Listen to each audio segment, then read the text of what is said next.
Il faut toujours confier à la spiritualité. Hein. Cet après-midi, j'ai essayé pas mal de fois, mais j'arrivais à parler que pendant 35 minutes. Et voilà, Martha, elle m'a donné les 5 minutes qui me manquaient. Et puis, c'est résolu le problème. Alors, c'est un grand plaisir pour moi d'être ici, parmi vous, pour parler de l'Évangile selon le spiritisme. Et aujourd'hui, on va parler du chapitre 18, qui s'appelle « Beaucoup d'appelés et peu de lus ». Et le sous-thème de ce soir, c'est la porte étroite qu'on va trouver dans le numéro 3 jusqu'au 5 de ce chapitre. Pour bien commencer notre réflexion, une image de Jésus-Christ, comme quoi il frappe à la grande porte de notre conscience pour nous poser beaucoup de questions. Pour poser les questions par rapport à nous-mêmes. Qu'est-ce que l'on fait avec les portes que la vie nous présente? Alors, on va lire ensemble. Entrez par la porte étroite, parce que la porte de la perdition est large, et le chemin qui mène est spacieux, et il y en a beaucoup qui entrent. Que la porte de la vie est petite, que la voie qui mène est étroite, et qu'il y en a peu qui la trouvent. Saint Matthieu, chapitre 7, versets 13 et 14. Quelqu'un, lui ayant fait cette demande, « Seigneur, il y en aura-t-il peu de sauvés ?» Il leur répondit, « Faites effort pour entrer la porte étroite, car je vous assure que plusieurs chercheront à y entrer et ne le pourront pas. Et quand le père de famille sera entré et aura fermé la porte, et que vous, étant dehors, vous commencez à heurter en disant, « Seigneur, ouvrez-nous !» Il vous répondra, « Je ne sais d'où vous êtes. » Alors, vous commencerez à dire, « Nous avons mangé et bu en votre présence, et vous avez enseigné dans nos places publiques. » Il vous répondra, « Je ne sais pas d'où vous êtes. Retirez-vous de moi, vous tous qui commettez l'iniquité. » Ce sera alors qu'il y aura des pleurs et des grincements de dents, quand vous verrez qu'Abraham, Isaac, Jacob et tous les prophètes seront dans le royaume de Dieu et que vous autres, vous serez chassés dehors. Il en viendra de l'Orient et d'Occident, du Septentrion et du Midi, qui auront place au festin dans le royaume de Dieu. Alors ceux qui sont les derniers seront les premiers, et ceux qui sont les premiers seront les derniers. Saint Luc, chapitre 8, versets 23 à 30. Donc là, on va en Jésus-Christ avec beaucoup d'assertivité. En Jésus-Christ qui nous présente d'une façon très claire un paradoxe, une contradiction entre deux portes. Une contradiction apparente. Parce que la large porte, facile à franchir, nous amène à des chemins dangereux qui nous feront sentir chassés dehors, sans appartenir au vrai bonheur que notre Créateur nous a toujours confié. De l'autre côté, une porte étroite qui ne nous invite pas du tout à y passer, qui nous semble très difficile à franchir et qui pourtant signifie les vrais chemins, les vrais efforts, les renonces. Voilà de quoi on va parler ce soir, d'une porte étroite. Lorsqu'on a fait notre recherche pour pouvoir vous faire cette présentation, on a regardé dans les livres c'est la psychographie de Chico Xavier, Francisco Cândido Xavier, par l'esprit Emmanuel. Dans les livres Récolte de lumière et Vigne de lumière, qui je pense qu'il n'existe qu'en portugais pour le moment, donc je vous ai fait la traduction, on trouve Emmanuel expliquer de façon très claire l'image de cette porte étroite. Emmanuel nous dit que cette porte étroite, c'est un rappel du besoin de faire les sacrifices des novices et de nos mauvaises passions. Dans le sens où, avant d'incarner, avant notre incarnation, on fait beaucoup d'engagement. Quelque part, avant notre incarnation, dans le monde spirituel, accompagné par nos guides, pendant qu'on se prépare, on dit oui à la porte étroite.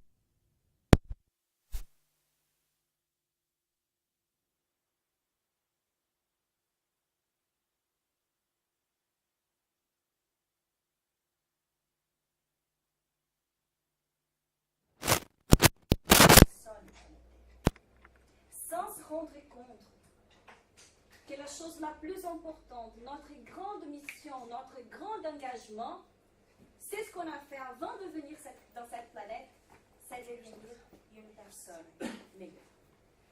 La loi, c'est la loi du travail. La loi, c'est la loi du progrès. Donc c'est lui qui reçoit dans son passeport les permis pour venir dans la planète Terre, vient en voyage d'affaires, pas en tant que touriste. Il vient ici pour travailler, pour s'améliorer. Il ne faut jamais oublier la perspective de la continuation de la vie. C'est ça que Kardec nous parle dans ces chapitres. Nous, on est des esprits immortels avec plusieurs existences dans un monde matériel. Mais nos engagements, ils vont toujours trouver une façon d'arriver vers nous pour que l'on puisse bien accomplir nos tâches. C'est pour ça qu'on ne peut pas atteindre nos objectifs sans faire cet abandon des vieils hommes, des mauvaises passions, des novices, de la personne qu'on avait l'habitude d'être. Deux fois, nous, on veut tellement penser qu'on a une mission envers la planète. Ah oui, moi je suis là pour changer le monde. Attention, tout d'abord, vous êtes venu vous changer. Le monde matériel, il est basé sur ce qu'on peut s'en souvenir du monde spirituel. Ici, tout le monde est beaucoup pressé pour faire la mise à jour des logiciels, de l'iPhone, de l'iPad, des ordinateurs, parce que sinon ça ne marche pas. Parce que sinon je ne peux plus travailler sur mon ordinateur sans la mise à jour. Et pourquoi on ne fait pas de mise à jour sur nous-mêmes? Pourquoi on ne cherche pas notre meilleure version? Voilà pourquoi la difficulté, pourquoi cette image d'une porte très étroite et qui nous invite à tellement de réflexions. Et il faut être grand, monsieur, dame. Il faut être vraiment grand pour avoir passé dans une porte si étroite, si petite. Et cette grandeur, c'est une grandeur spirituelle de celui qui a bien compris qu'ici, dans la terre, c'est vraiment un monde compliqué pour nous. Parce qu'on a un progrès matériel, qui bien sûr est très important aussi au progrès spirituel, mais ça ne veut pas dire que le monsieur et la madame qui sont très intelligents intellectuellement, ils sont aussi si développés du point de vue spirituel. Donc nous, cette force, ce courage qu'on a pour changer le monde, pour créer de nouvelles choses, elle doit commencer dans notre cœur. Et c'est pour ça aussi qu'il ne faut jamais oublier qu'il en réincarnation, que notre vie, c'est une opportunité glorieuse. C'est comme ça qu'on voit ça quand on est en train de se préparer pour venir. On a un désir de venir ici et de faire différemment. On se croit vraiment capable. Et une fois qu'on est ici, on commence à voir les souffrances de processus d'élaboration spirituelle. N'importe quelle substance pour devenir pure, c'est compliqué. Pourquoi pour nous ça serait différent? Pour atteindre ces objectifs, pour vraiment pouvoir faire face à nos engagements, il faut savoir que ça va être dur. C'est du travail, c'est de l'abandon. Et c'est pour ça aussi qu'Emmanuel nous dit, et que Kardec nous dit de la même façon, que le bonheur c'est notre destin. Il n'a rien à craindre. De toute façon, on sait que nous allons trouver de l'autre côté de cette porte étroite le bonheur, la joie, notre destin.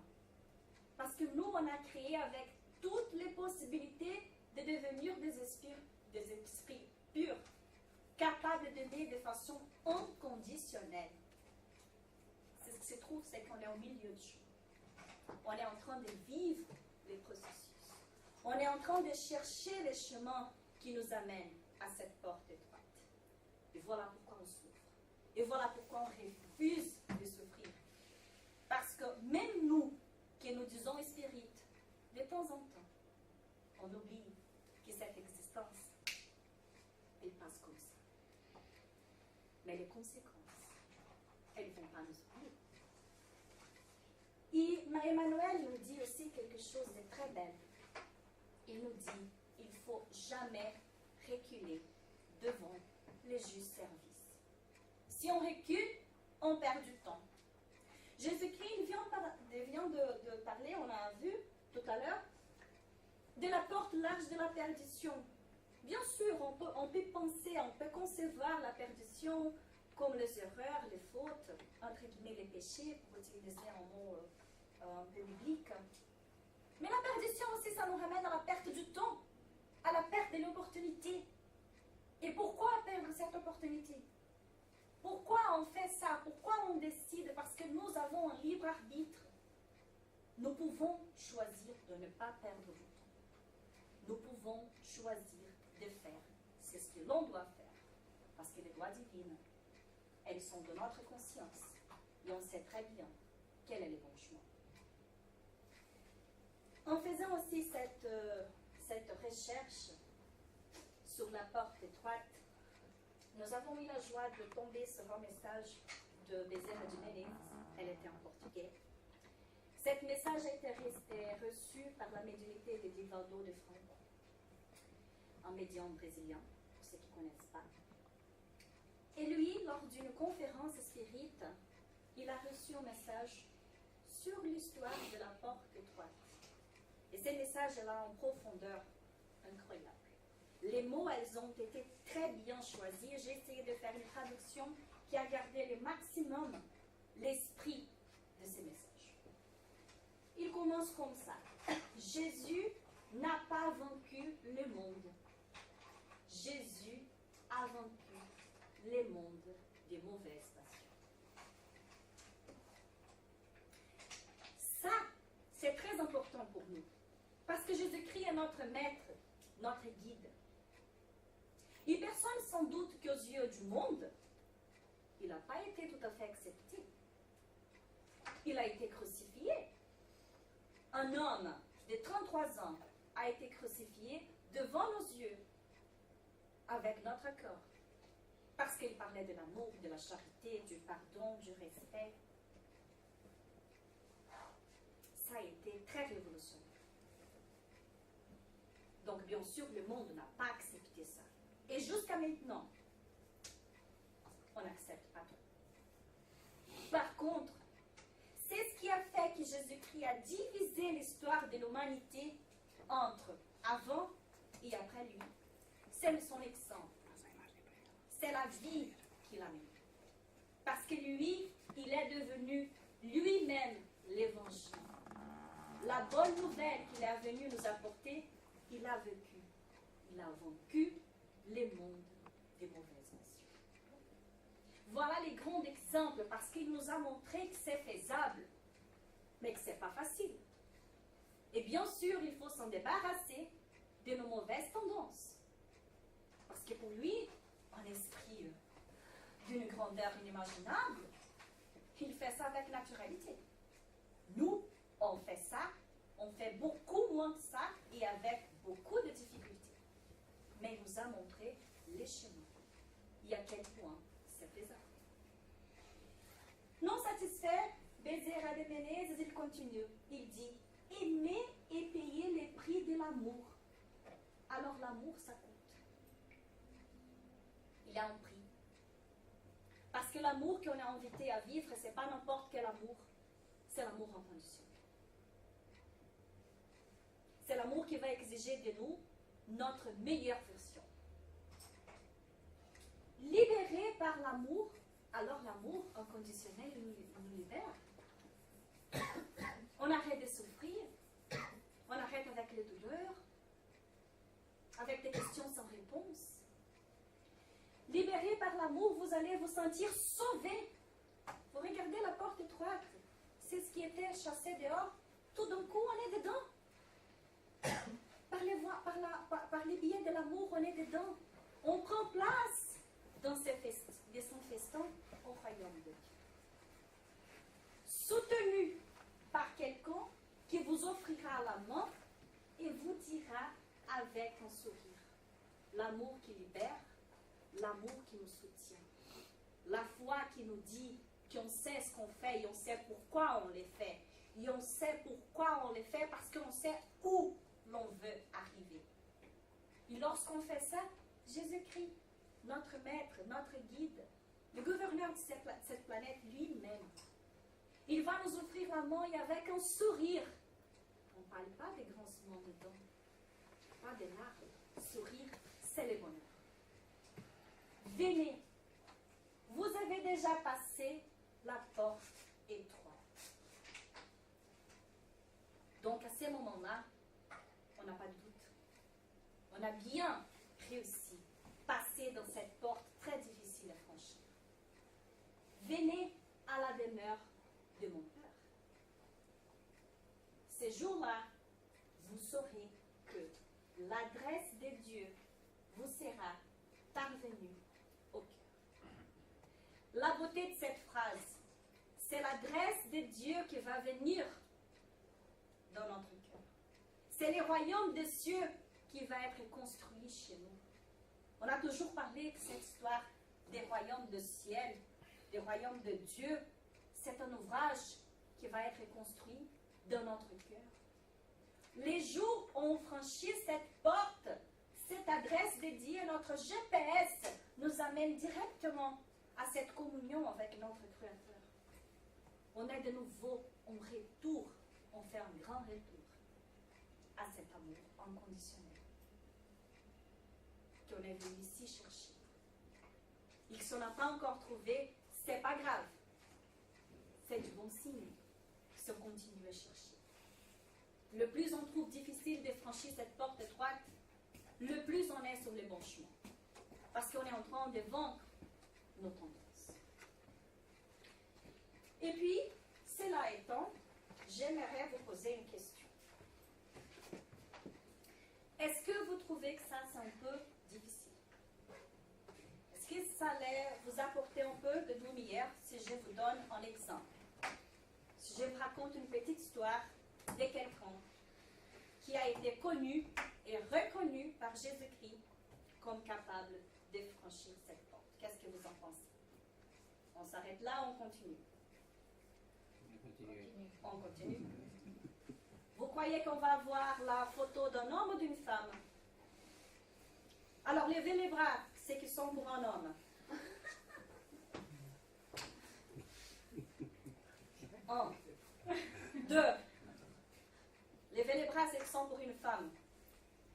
Dans l'incarnation, ça dépend. Dans l'incarnation, dans la photo, ça va être d'une femme. Il y a ceux qui ne savent pas du tout. Donc, ceux qui, voilà. D'accord. Alors, la majorité, vous êtes bien accompagnés de vos guides. C'est très bien. Ils vous ont soufflé la réponse. Vous connaissez cette dame? Ses visages a été reconstitué par des Brésiliens à partir de son crâne qui se trouve en France. Et la reconstitution du visage a confirmé, c'est ce qu'on savait déjà, qu'elle était une femme très belle. Wow! Imaginez, à l'époque de Jésus, cette femme, elle était célibataire, riche et jeune. Elle n'était pas mariée. Et à son époque, il y avait un problème. Je ne sais pas si on écoute ça encore aujourd'hui, je pense pas. Les femmes qui n'étaient pas mariées et qui recevaient des visites des hommes chez elles, elles n'avaient pas une très bonne réputation. Tu penses pas, hein? Aujourd'hui, ça c'est pas comme ça. Les gens parlaient un peu de la vie des autres. Je pense qu'aujourd'hui, on n'a plus ça. On fait plus ça. Maintenant, on ne fait pas des commentaires comme ça. Bon, à son époque, les gens commentaient une chose très basique, qu'elle était une prostituée, une perdue, une pécheresse.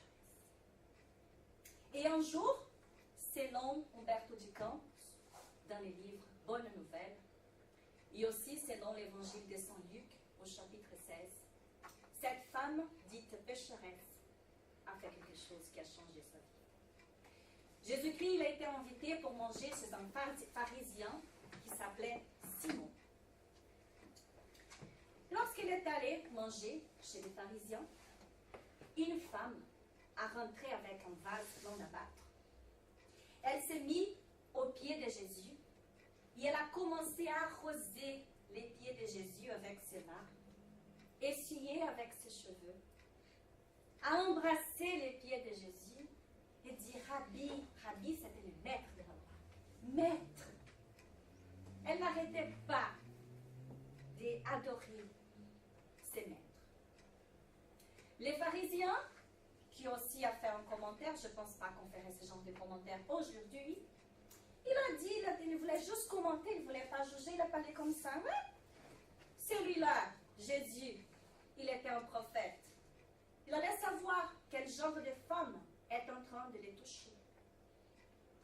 Puis Jésus-Christ, en écoutant ça, dit, pardon Simon, vous parlez avec moi? Non, non, maître. Simon, je peux vous poser une question? Bien sûr. Jésus-Christ a demandé. Un créancier a 2 débiteurs. Un avec une dette d'1 million, l'autre avec une dette de 10 000. Il fut la remise aux 2. Lequel est le plus content, le plus justifié? Et puis Simon, les pharisiens, a dit, ah, c'est lui qui avait une dette d'1 million. Il a dit, voilà, bravo, vous avez très bien pensé. Je vous dis, dans cette histoire, vous êtes le débiteur avec une dette d'1 million, et cette femme, elle a une dette de 10 000. Et puis, les pharisiens n'avaient pas de réponse. Et Jésus a continué. Écoutez bien. Depuis que je suis arrivé manger chez vous, vous ne m'avez même pas regardé. Même pas. En échange de vie.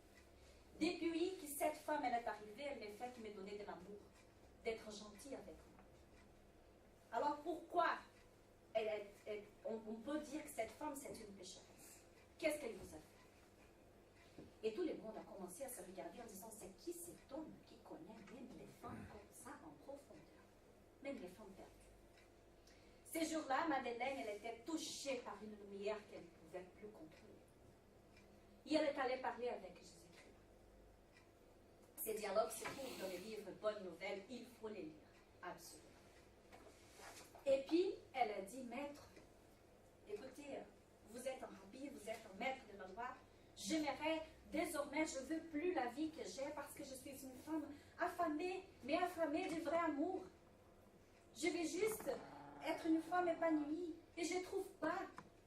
J'aimerais changer, j'aimerais vous suivre. Vous êtes un messager de la lumière et moi j'ai bien reçu votre message. Qu'est-ce que je peux faire? Vous devez travailler. Comment je vais faire ça? Il faut beaucoup aimer. Mais maître, vous voyez, moi je ne serai jamais une maman.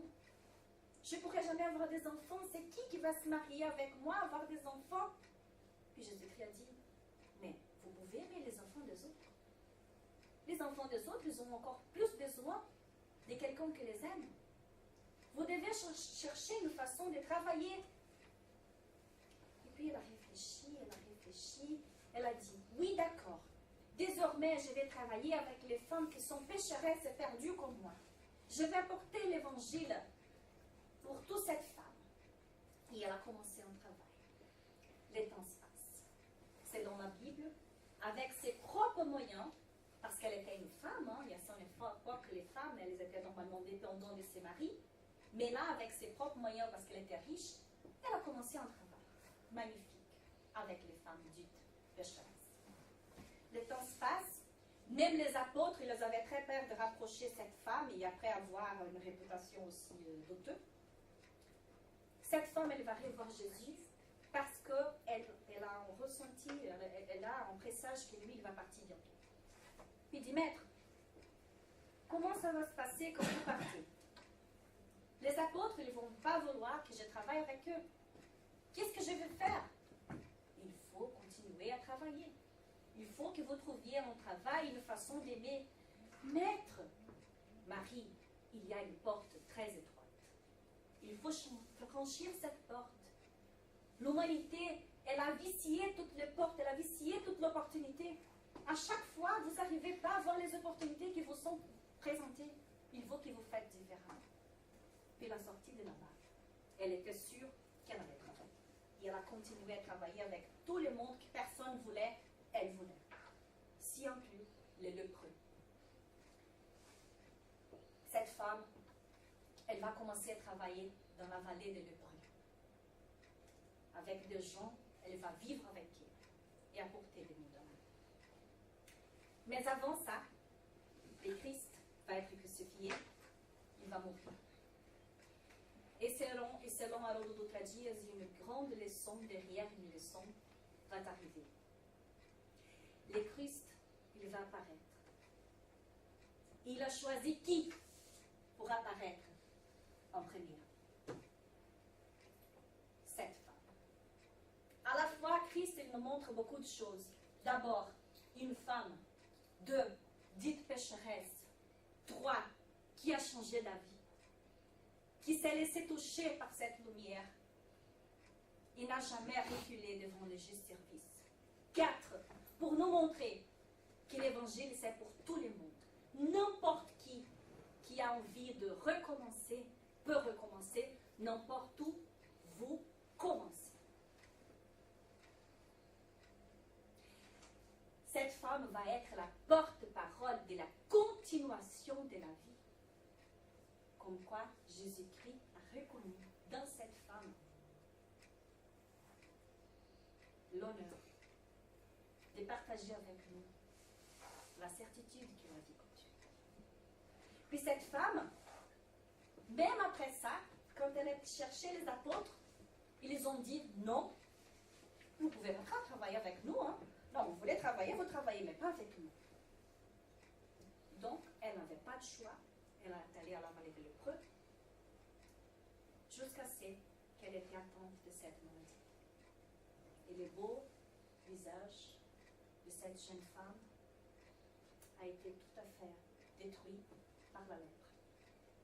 Quand elle était déjà très malade, qu'elle ne pouvait même pas marcher, elle ne pouvait pas ouvrir les yeux, elle retourne à Jérusalem. Quelques amis l'ont aidée dans un lit. Et avec les yeux fermés, parce qu'elle ne pouvait plus voir avec les yeux de la chair, elle ne pouvait que voir avec les yeux de l'esprit, elle se rend compte d'une grande lumière. Et comme d'habitude, elle dit, Seigneur, Rabbi, est-ce vous? Jésus-Christ est là. Il brillait plus que jamais. Maître, oui Marie, c'est moi. Marie, vous avez beaucoup aimé. Vous avez franchi la porte étroite. Donnez-moi votre main. Je vous amènerai à la demeure de Dieu. Voilà comme cette femme qui a parti d'un destin compliqué est arrivée exactement au début de cet évangile, à la porte étroite, en festin qui va prendre place dans le cœur de tous ceux qui veulent faire tous les efforts pour franchir cette barrière. Ne jamais oublier que cette femme, lorsque elle a été invitée, elle n'a pas reculé. Maintenant, c'est à nous, monsieur. Qu'est-ce que l'on fait désormais? Ce soir, qu'est-ce qu'on va choisir? Depuis toujours. L'exemple est là. Et ça fait 2000 ans qu'elle a fait. Merci de cette opportunité.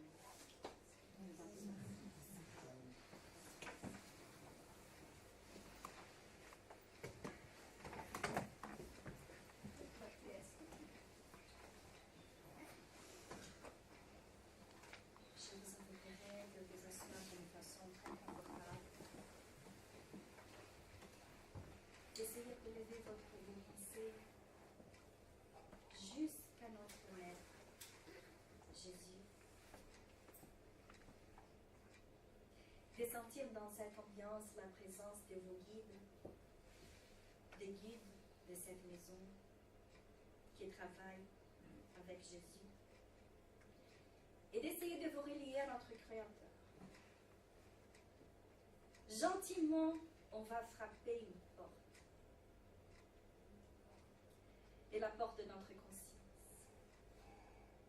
Et on va demander à notre Créateur qui nous aide, qu'il puisse nous guider.